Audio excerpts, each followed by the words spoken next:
এটা গরুর কাছে এক নাম্বার গরু আছে না আজকে বৃষ্টি হচ্ছে আজকে কখন বৃষ্টি হলো আচ্ছা টপ টপ টপ তাহলে মেখে দে বাস কি হচ্ছে হ্যালো এভরিওয়ান, আসসালামু আলাইকুম। সিটিজ ব্লগে আপনাদের সবাইকে স্বাগত জানাচ্ছি। কেমন আছেন সবাই? আশা করি সবাই আল্লাহর রহমতে সুস্থ আছেন, আমরাও ভালো আছি আলহামদুলিল্লাহ।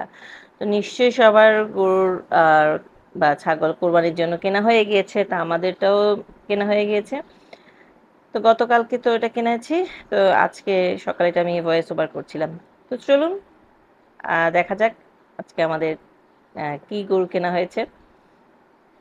তো প্রতি বছর তো আমরা দেখা যায় যে ওরা দুই ভাই একসাথে কোরবানি দেওয়া হয়। তো এইবার দেখা যাচ্ছে যে আমরা ঢাকায় দিচ্ছি, ভাবিরা গ্রামে দিচ্ছে।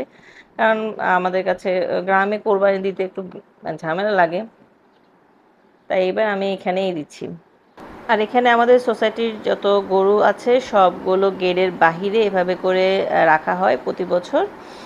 এখানে একদম প্রত্যেকটা গরুর নাম্বার গায়ে লিখে দেওয়া হয় এবং খাতাতে এন্ট্রি করা হয় কার গরু কোনটা, সম্পূর্ণভাবে করে রাখা হয়। এই যে পুরো রাস্তাটাতে এখানে শুধু আমাদের এখানে আর কোনো আশেপাশে কোনো বিল্ডিং নেই, শুধু আমাদেরটাই লাস্ট বিল্ডিং, যার কারণে এখানে অন্য কোনো গাড়ি খুব একটা চলাচল করে না। এই বিল্ডিংয়ের মানুষের গাড়িগুলোই চলাচল করে। তো এই তো, আর এই যে আমাদের গরুটা হচ্ছে এই যে এটা যেটা শুয়ে আছে, যে শিংটা একটু বড় লালচে টাইপের।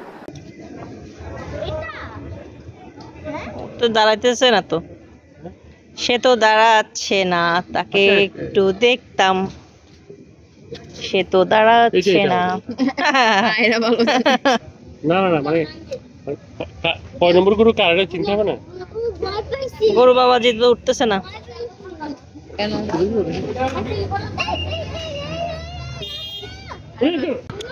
বাহ বাহ বাহ, রাগে আছে এটা, আদর করতে। এটা তো দেখতেছি না, দাঁড়াচ্ছেই না।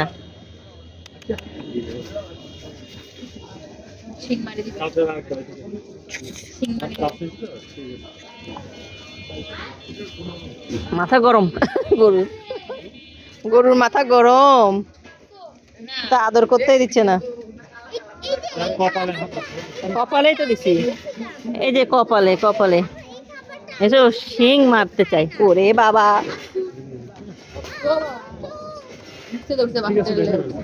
ঠিক আছে। দিনের বেলা একটা ছবি তুমি, এটা একটু উঁচু বেশি।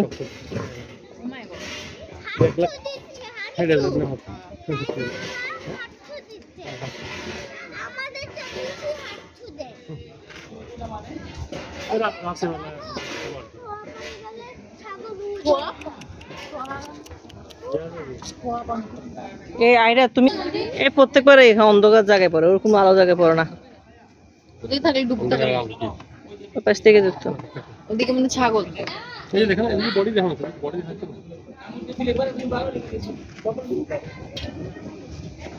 আরে যাতে কোনটা।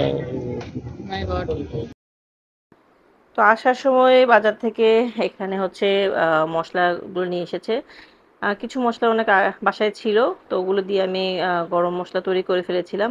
ভিডিওটা নিশ্চয়ই আপনারা দেখেছেন, আমি কিন্তু পোস্ট করেছি। আর এই যে এখানে একদম যা যা মশলা লাগে সব নিয়ে এসেছে। তো এগুলো হচ্ছে রাঁধুনি। রাঁধুনিতে প্রচুর পরিমাণ ময়লা এবং কাদা বালি সব থাকে। তো এটাতে এখন চালনিতে চেলে নিব, চেলে তারপরে পানিতে অনেকক্ষণ ভিজিয়ে রেখে তারপর এটাকে পানি ঝরিয়ে এটা শুকিয়ে নিব। ওভেন থাকলে ওভেনে শুকিয়ে নেবেন। তো এইভাবে করে এখন সব কিছু করে নেব, যেহেতু এগুলো আমার লাগবে। কিছু গুঁড়ো আমি করে রেখেছি, আর বাকিটা এখন করে নিচ্ছি। সব কিছু নিয়ে সব জারে রেখে দিব, যা যা করা দরকার।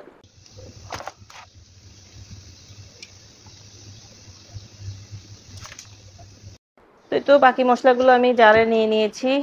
এই তো আজকের একটা ছোটোখাটো ব্লগ ভিডিও আপনাদের সাথে শেয়ার করছি। ইদানিং খুব ভিডিওর খুব একটা রেগুলার দিতে পারছি না, তাই তো আজকে ভিডিওটা এই পর্যন্ত, আগামীতে আবার দেখা হবে। সেই পর্যন্ত সবাই সুস্থ থাকুন, এরপর থাকুন। আল্লাহ হাফেজ, আসসালামু আলাইকুম।